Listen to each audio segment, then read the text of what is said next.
Recently, a man that I know was going off to a public event where a Muslim was going to speak. And he asked me, he says, "Bill, what kind of question should I ask?" Now, this is a question that I've been asked before, so I thought I would tell you about how I ask questions of Muslims at public events. Now, you can use this same technique to ask a Muslim at a private social episode, such as meeting a Muslim at work. But the way it goes like this, particularly in a public event, what you want to try to do is to educate the audience.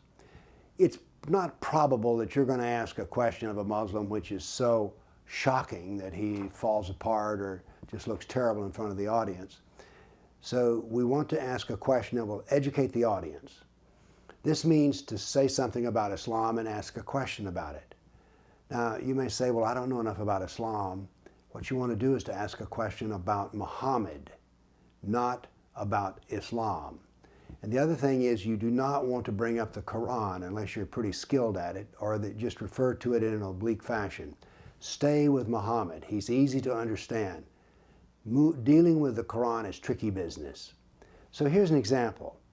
The Sunnah of Muhammad says that Muslims must be punished for leaving Islam. Do you agree with this? Now, the actual punishment that's laid out here is murder, killing apostates. But nevertheless, the question is asked in a way here where people can be punished for leaving Islam, and then you ask him, what does he think about this?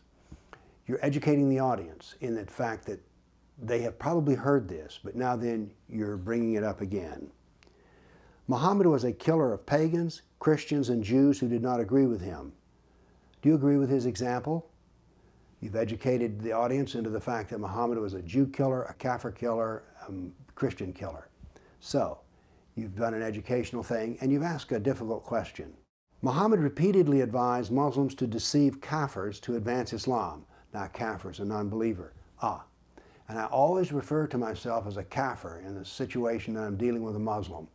Kafir is their secret dirty word, and I like for them to know that I know what the dirty word is.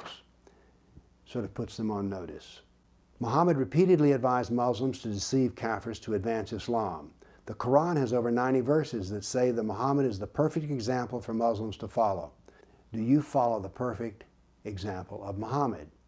Have you ever deceived a Kafir? Well, it's a question that can be answered yes or no, but look how much education you've done. You have brought up the point that Muslims can deceive, and that Muhammad was a deceiver himself. So this is a good question. Both the Quran, the Sunnah of Muhammad, and the Sharia law of all schools say that the husband can beat his wife. Do you ever beat your wife? Well, now the question is rather harsh, but what you've educated people about here is the fact that it's true. An Islamic husband can beat his wife. So there the question just kind of hangs in midair. And then, let's see, one more. Sharia law says that it must rule over the Kafirs, the non-Muslims. Do you agree with this? Again, we're educating about the fact that Sharia law rules all people, and then see how the Muslim responds to this question.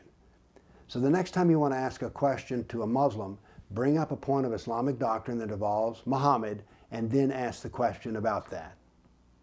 Thank you.